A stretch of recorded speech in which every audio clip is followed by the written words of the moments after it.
Bonsoir, c'est l'information politique de ces dernières heures en Essonne. Finalement, Serge Dassault ne sera pas tête de liste à la prochaine municipale de Corbeil. Il y avait quelques rumeurs, la gauche bien décidée à en profiter en désirant, selon ses propres termes, les propres termes des leaders du PS et du PC réunis, tourner la page. Christophe Garnier. Serge Dassault ne sera pas tête de liste à Corbeil. Il ne sera que 43e sur la liste UMP, même pas en position éligible. L'actuel maire, Jean-Pierre Bechter, se présente à sa propre succession, sûr de lui, après 2 élections annulées et gagnées. Et 1, et 2, et 3-0. On gagnera 3 fois, sans aucun problème. Je crois que Serge Dassault est présent, il l'a dit lui-même, il sera 43e sur la liste, président du comité de soutien, et il ne quittera la ville de Corbeil-Essonnes que si Jean-Pierre Bechter est battu. Et je crois que l'UMP, à tous les niveaux, a demandé à Serge Dassault de ne pas se représenter, et la mort dans l'âme, je pense, Serge Dassault ne se représente pas. La question qui est posée aujourd'hui aux Corbeil-Essonnois, c'est après que l'UMP ait tourné la page de Serge Dassault, il faut que les Corbeil-Essonnois tournent la page d'un système UMP dans cette ville. Aucune date n'a été fixée de manière définitive, mais on parle déjà du 5 décembre prochain.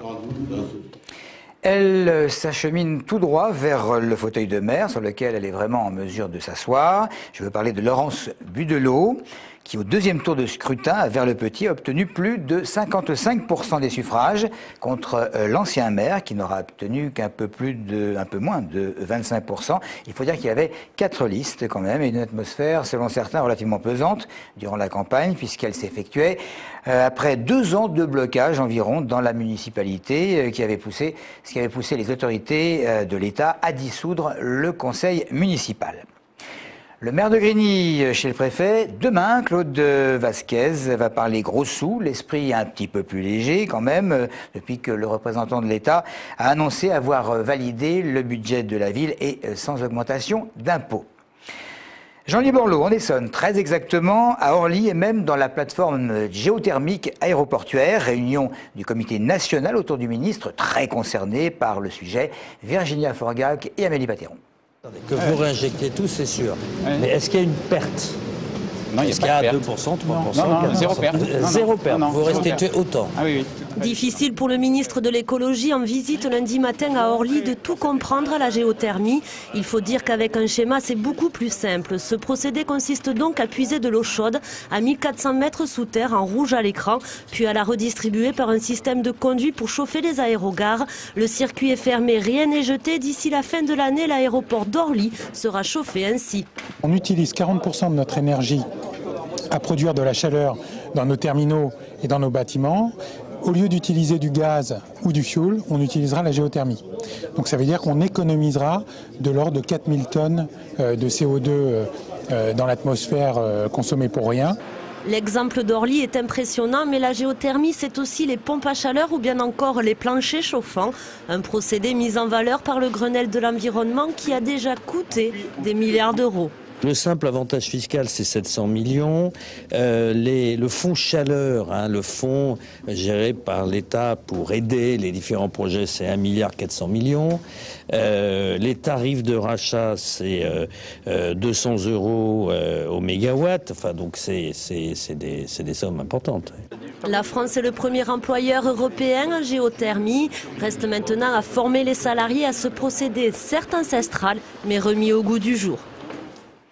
Manuel Valls a vivement dimanche avec son épouse, entre autres chez Michel Drucker, beaucoup d'Essoniens devant leur petit écran pour voir de quelle manière l'élu allait pouvoir s'en sortir. Exercice réussi, semble-t-il, pour le député maire d'Évry qui fait en partie l'actualité du fait de son intention de participer aux primaires du PS en vue des présidentielles. Cela dit, qu'en pensent les administrés de Manuel Valls, petit thermomètre de rue?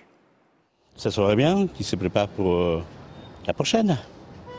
2017, je crois. Hein? Non, 2012, je pense pas. C'est bien qu'il y aille pour enrichir les débats. C'est une évidence, quoi. C'est le candidat idéal, si je peux me le permettre. Je suis pour. De toute façon, il n'y a pas beaucoup d'autres pour qui je voterai. Alors, je n'ai pas d'opinion par rapport à sa candidature potentielle. Oui, tout est possible. Ouais. Pourquoi pas. Il fera, comment je dirais, une force supplémentaire pour gagner 2012. Franchement, je suis au courant de rien. qui vont être déjà très nombreux. Donc je ne vois pas l'utilité qu'il y en ait un de plus. Ça serait effectivement quelque chose de bénéfique. Je ne suis pas du tout les informations en ce moment, je suis vraiment à l'ouest. Il a les capacités et les moyens de se présenter, c'est un bon élément, c'est un bon candidat. C'est quelqu'un que j'apprécie, mais bon, il faut qu'il tente sa chance. Je lui souhaite une bonne chance. Nous avons quand même 2 candidats au présidentiel dans le département, Manuel Valls et Nicolas Dupont-Aignan. Il s'appelle Jean-Marie Bigard. Jamel Debbouze s'y était déjà essayé. L'humoriste se retrouve à Fleury-Mérogis pour assurer son spectacle devant les détenus, un moment que les personnes incarcérées n'entendent absolument pas louper. Nos petits moments de bonheur rétrécissent comme une peau de chagrin. Donc je vais parler de ça à des gens qui sont pour l'instant momentanément privés de liberté, tu vois. Ils vont dire, mais tu vois, mon angoisse, ça serait qu'ils me disent, mais de quoi tu te plains? Attends, t'es dehors, toi. Qu'est-ce que tu nous casses les couilles?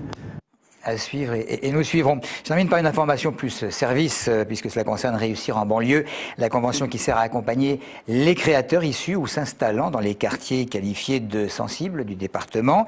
Les financeurs se mobilisent à l'initiative de la CCI, de l'Essonne, la Chambre de commerce et d'industrie, pour aider les projets dans les quartiers prioritaires. Alors si vous êtes intéressé, c'est simple, il est nécessaire de télécharger un document et de l'adresser avant évidemment fin novembre à Réussir en banlieue sur le site de la Chambre de commerce. Voilà donc pour l'actualité. Merci de nous avoir suivis.